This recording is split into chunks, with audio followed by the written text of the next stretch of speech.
Hello students, today we are going to study economies and diseconomies of scale. What is the meaning of economies and diseconomies of scale? That is same as advantages and disadvantages of large scale production. You may heard about large scale production and small scale production, or large scale organizations and small scale organization. And the large scale organization എന്ന് പറഞ്ഞാൽ വലിയ organisation അല്ലേ? Small scale എന്ന് പറയുമ്പോൾ എന്തായിരിക്കും? താരതമ്യേന ചെറിയ organisations ആയിരിക്കും. അപ്പോൾ ഓർഗനൈസേഷൻസ് വലുതാവും തോറും നമുക്കറിയാം സർട്ടൻ അഡ്വാൻറ്റേജസ് ഉണ്ട്, ഡിസഡ്വാൻറ്റേജസ് ഉണ്ട്. അഡ്വാൻറ്റേജസ് അപ്പൊ ഒരു വലിയ ഓർഗനൈസേഷനിൽ നിന്ന് നമുക്ക് കിട്ടുന്ന, അതായത് വലിയ ഓർഗനൈസേഷൻ എന്ന് പറയുമ്പോൾ പ്രൊഡക്ഷൻ ലെവൽ കൂടുതലായിരിക്കും. അപ്പൊ പ്രൊഡക്ഷൻ ലെവല് കൂടി മോർ ക്വാണ്ടിറ്റീസ് പ്രൊഡ്യൂസ് ചെയ്യുമ്പോൾ പെർ യൂണിറ്റ് കോസ്റ്റിൽ കുറച്ച് റിഡക്ഷൻ കിട്ടും. അപ്പൊ പ്രൈസ് താരതമ്യേന കുറവായിരിക്കും. കുറച്ച് പ്രൊഡ്യൂസ് ചെയ്യുന്നതിനെ കഴിഞ്ഞും വലിയ കമ്പനീസിന്റെ പ്രൊഡക്ഷൻ ചാർജസ് കുറവായിരിക്കും. അപ്പോൾ താരതമ്യേന പ്രൈസ് കുറച്ച് കിട്ടാനായിട്ട് പറ്റും.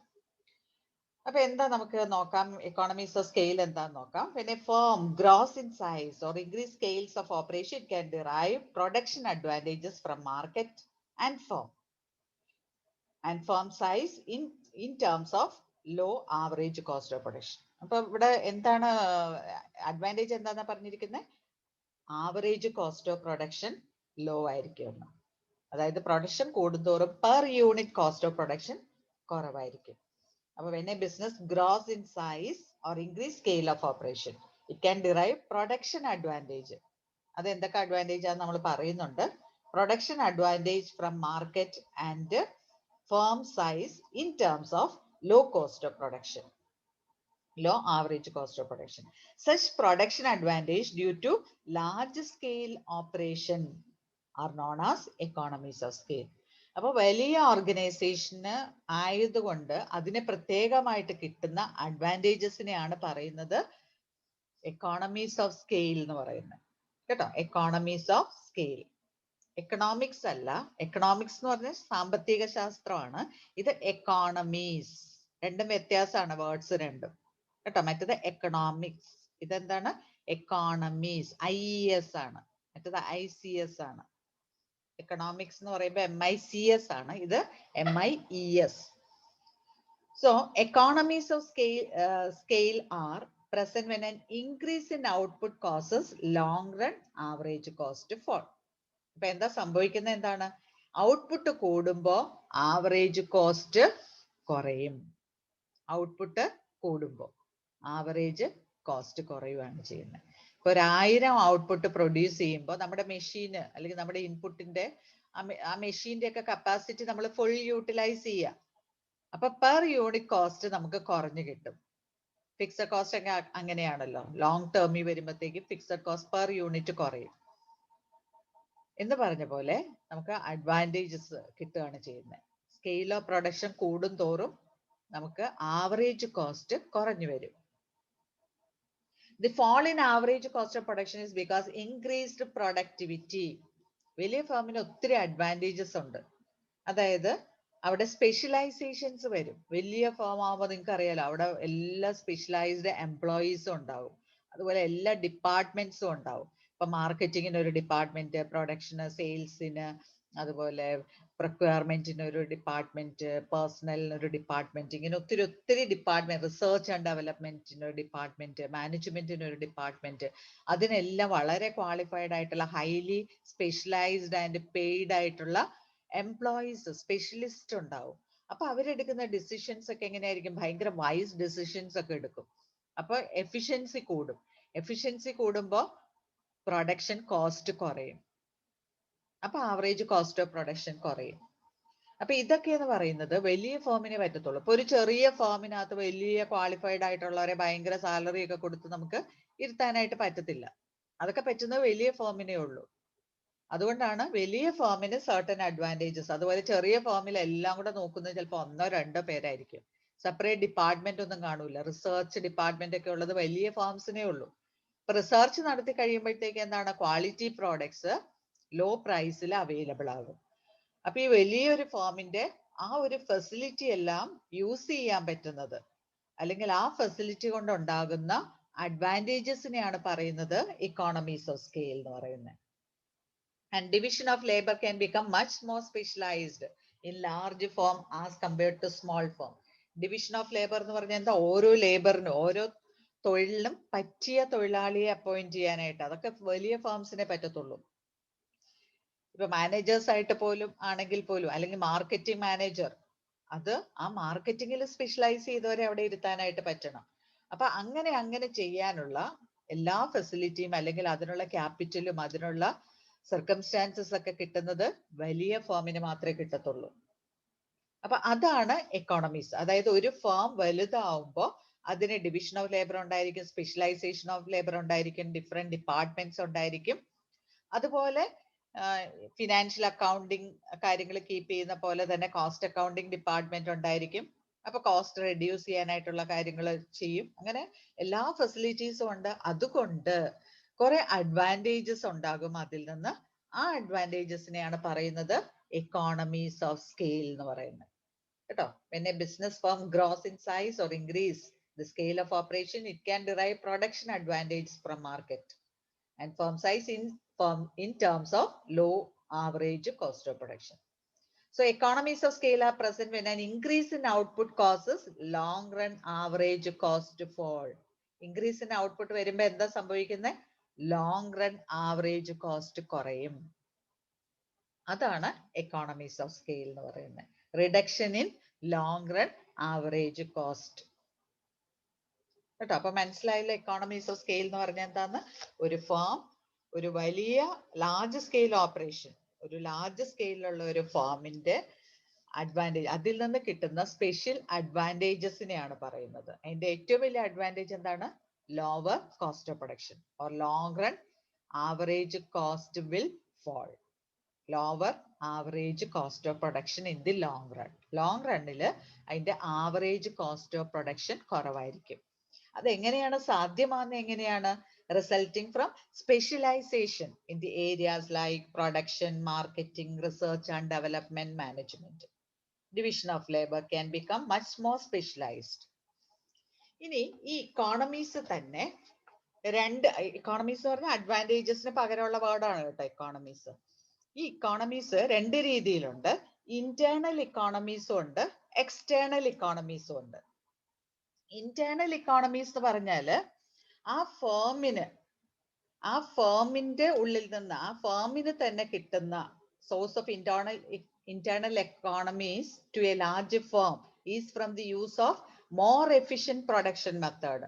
ആ ഫേമിൽ യൂസ് ചെയ്യുന്ന പ്രൊഡക്ഷൻ മെത്തേഡ്സ് കൊണ്ട് ആ ഫേമിൽ നിന്നും തന്നെ കിട്ടുന്ന അഡ്വാൻറ്റേജസിനെയാണ് പറയുന്നത് ഇന്റേണൽ എക്കോണമീസ് എന്ന് പറയുന്നത്. ഇന്റേണൽ എന്ന് പറഞ്ഞാൽ നമുക്കറിയാലോ എന്താണ്? അകത്ത് നിന്ന്, ആ ഫേമിന്റെ അകത്ത് നിന്ന് കിട്ടുന്ന, ആ ഫേമിൽ നിന്ന് തന്നെ ആ ഫേമിന്റെ സ്പെഷ്യൽ ക്യാരക്ടർ കൊണ്ട് ഉണ്ടാകുന്ന അഡ്വാൻറ്റേജസിനെയാണ് പറയുന്നത് ഇന്റേണൽ എക്കോണമീസ് എന്ന് പറയുന്നത്. So internal economies are those economies which accrue to a single firm due to its increase in scale of operation. Which accrue to a single firm. ആ ഫേമിന് കിട്ടുന്ന അഡ്വാൻറ്റേജ് ആണ്. എവിടെ നിന്ന് കിട്ടുന്നതാണ്? ആ ഫേമിൽ നിന്ന് തന്നെ ആ ഫേമിന് കിട്ടുന്ന അഡ്വാൻറ്റേജിനെയാണ് പറയുന്നത്. ഇപ്പൊ നമ്മുടെ ഇന്റേണൽ, നമ്മളുടെ ഉള്ളിലുള്ളതിൽ നിന്ന് നമുക്ക് കിട്ടുന്ന ഗുണം അല്ലെ? ഒരു പേഴ്സണെ എടുത്താല് നമ്മുടെ മനസ്സ് സന്തോഷമായിട്ടിരിക്കുന്നു അല്ലെങ്കിൽ സ്ട്രെങ്തൺ ആയിട്ടിരിക്കുമ്പോൾ നമുക്ക് എന്തെല്ലാം ഗുണങ്ങൾ കിട്ടും എന്ന് പറഞ്ഞ പോലെ ഒരു ഫേം, ആ ഫേം നല്ല ഗുഡ് പൊസിഷനിൽ ഇരിക്കുമ്പോൾ ആ ഫേമിന് ഉണ്ടാകുന്ന അഡ്വാൻറ്റേജസിനെയാണ് പറയുന്നത് ഇന്റേണൽ എക്കോണമീസ് പറയുന്നത്. The source of internal economies to large firm is from the use of more efficient production methods and efficient management of resources. എവിടെ നിന്നാണ് ഇത് കിട്ടുന്നത്? എന്താണ് അതിന്റെ സോഴ്സ് എന്ന് പറയുന്നത്? More efficient production methods.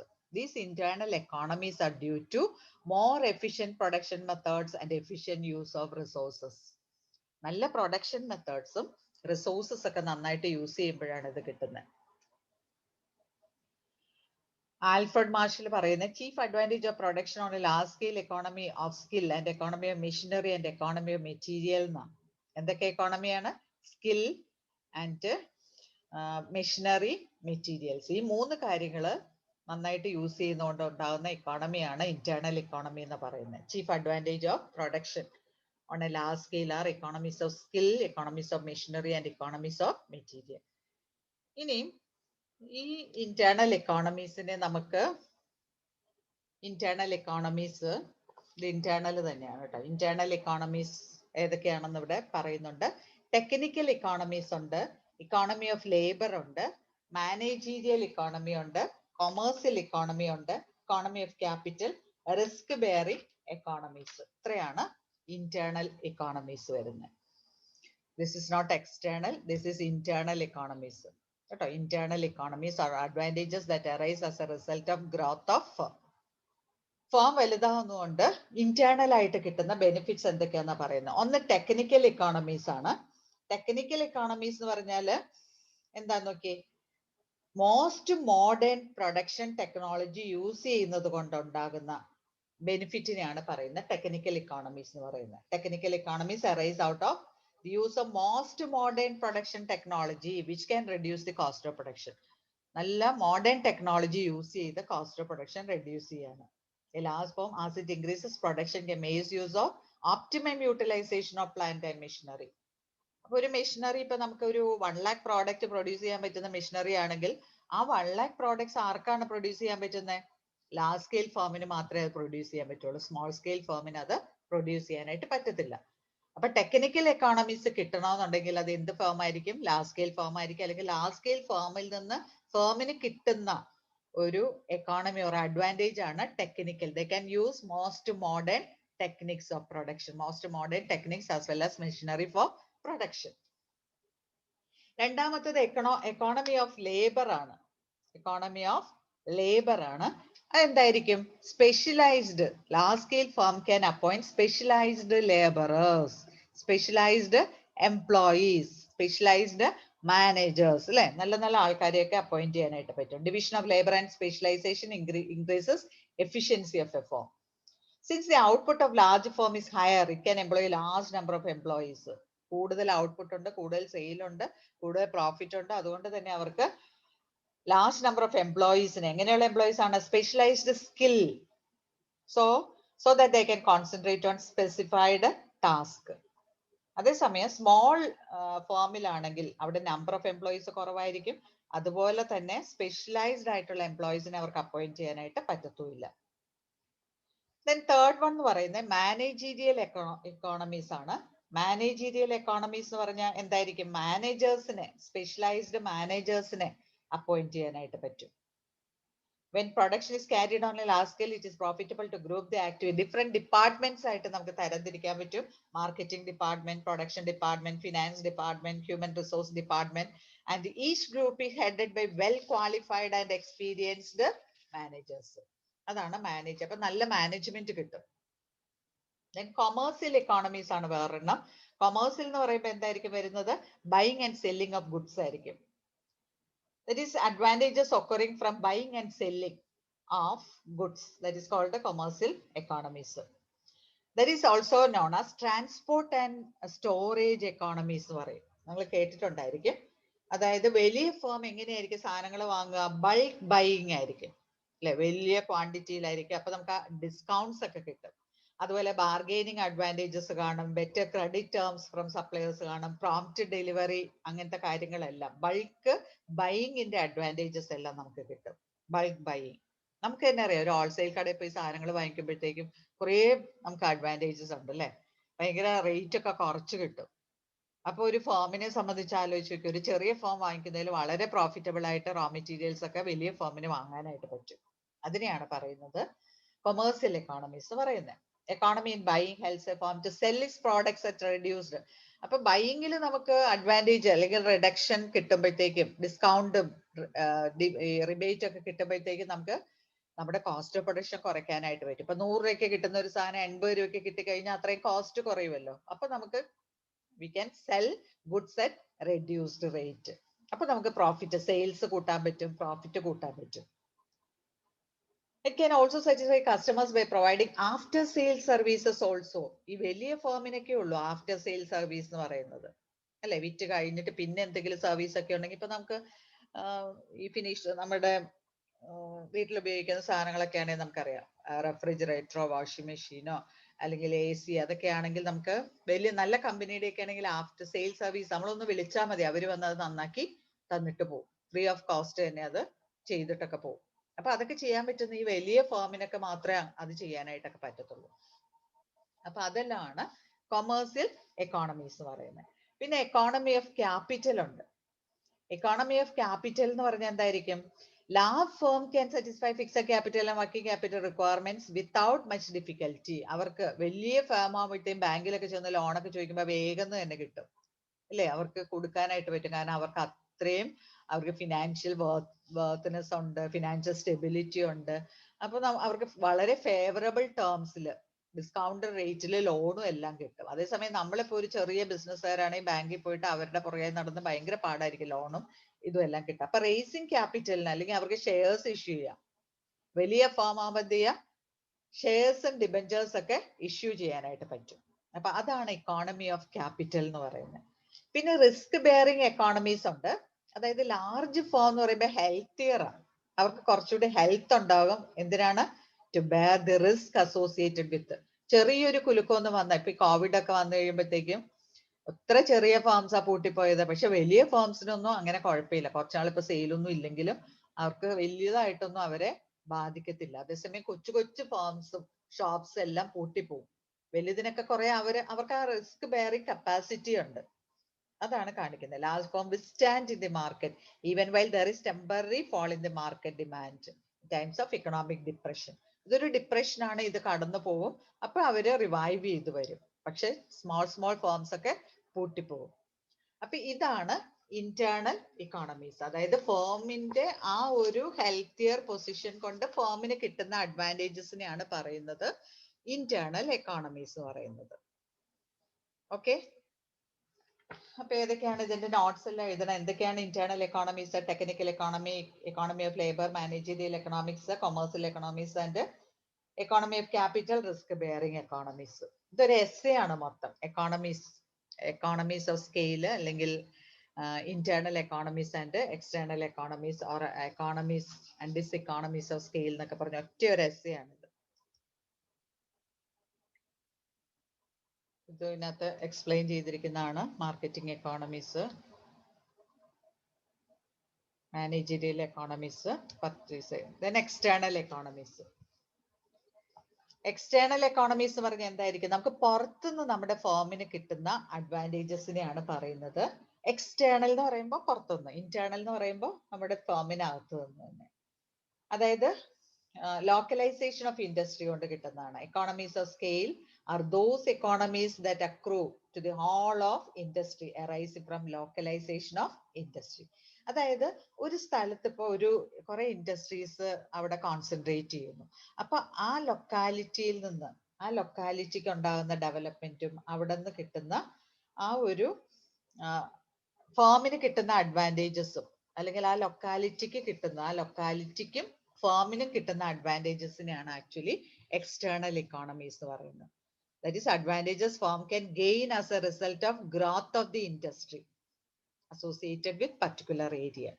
ഇപ്പൊ ഒരു സ്ഥലത്ത് ഇപ്പൊ നമ്മുടെ കളമശ്ശേരി തന്നെ എടുക്കാം. അവിടെ കുറെ ഇൻഡസ്ട്രീസ് ഒക്കെ അവിടെ കോൺസെൻട്രേറ്റ് ചെയ്തപ്പോഴത്തേക്കും അവിടെ എന്തൊക്കെ ഫെസിലിറ്റീസാണ് വരുന്നത്? അവിടുത്തെ റോഡ്സ്, ഇൻഫ്രാസ്ട്രക്ചർ എല്ലാം ഡെവലപ്പ് ചെയ്യും. Transport facilities, electricity facilities, non stop power supply, അങ്ങനെ കുറേ കാര്യങ്ങൾ അവിടെ ഡെവലപ്പ് ചെയ്ത് വരും. അതിനടുത്ത് ഹോസ്പിറ്റൽസ്, അതിനടുത്ത് അതുപോലെ തന്നെ ബിൽഡിങ്സ് വരും.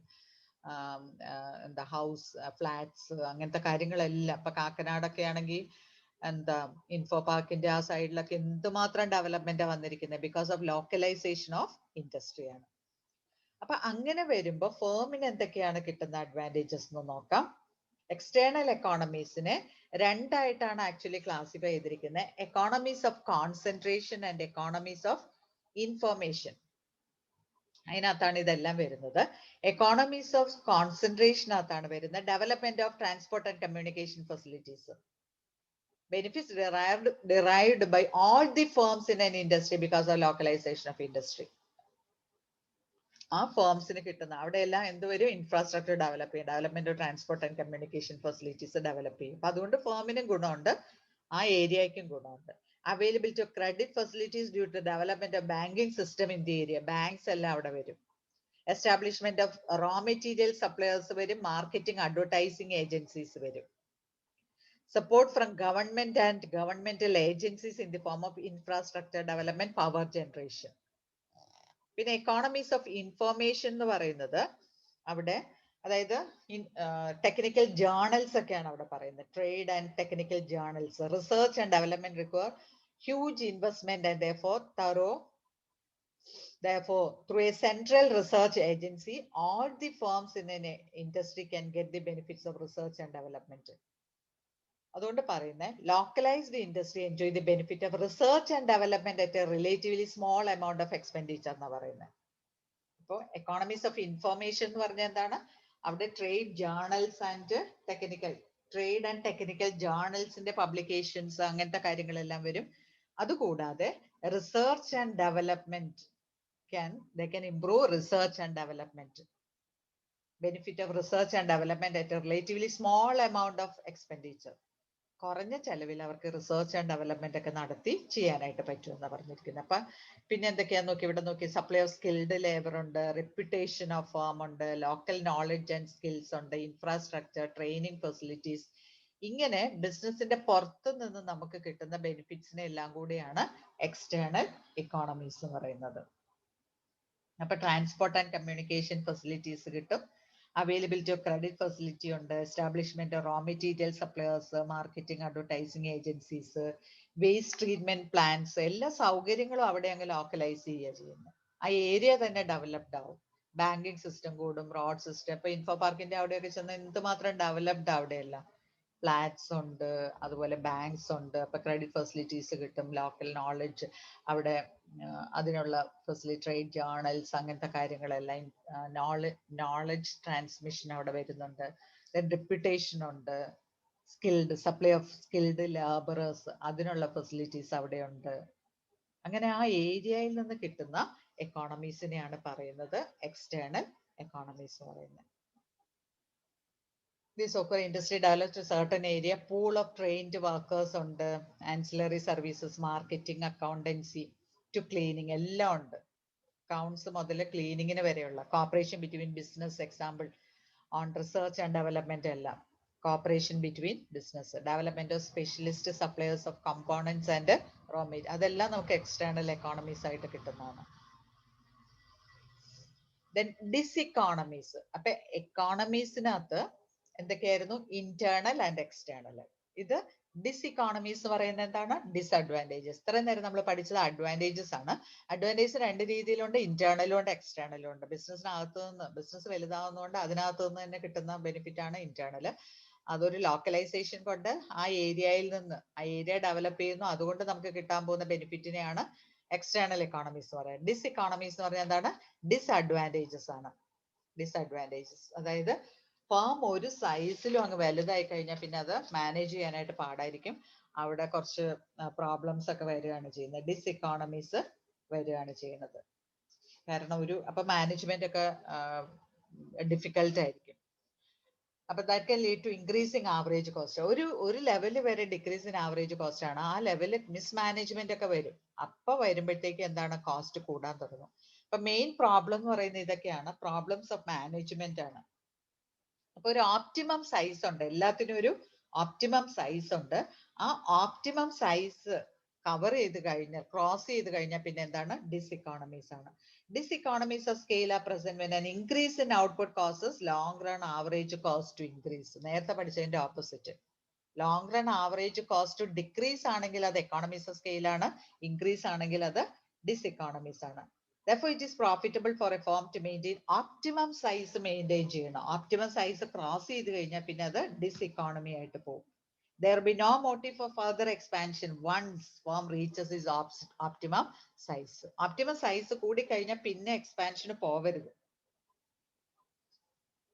അപ്പോ ഡിസ്ഇക്കോണമീസ് വരുമ്പോഴത്തേക്ക് എന്തൊക്കെയാണ്? പ്രോബ്ലം ഓഫ് മാനേജ്മെന്റ് വരും, maintaining effective communication, difficult to maintain effective communication, coordination ബുദ്ധിമുട്ടാവും, ഓഫൺ അക്രോസ് ദി ഗ്ലോബ്. ആണെങ്കിൽ ഗ്ലോബലൈസേഷന്റെ ഇതായിരിക്കും, ഗ്ലോബലൈസേഷന്റെ കാലമാണ്. അപ്പോൾ കോർഡിനേറ്റിംഗ് ആക്ടിവിറ്റീസ് എല്ലാം ഭയങ്കര ഡിഫിക്കൽട്ട് ആവും. ഡിമോട്ടിവേഷൻ ആൻഡ് അലിനേഷൻ ഓഫ് സ്റ്റാഫ് ആയിരിക്കും, ഡിമോട്ടിവേഷൻ ആയിരിക്കും. അതായത് എന്താണ്? അവര് മോട്ടിവേറ്റ് ചെയ്യുന്നതിന് പകരം അവര് സെൽഫായിട്ട് ഡിമോട്ടിവേറ്റഡ് ആയി പോവുകയാണ് ചെയ്യുന്നത്. demotivation and alienation of staff, and divorce of ownership and control. അപ്പൊ ഓണർഷിപ്പ് അവിടെ തന്നെ പ്രോബ്ലംസ് വന്നിട്ട് കുറച്ച് പേരൊക്കെ അത്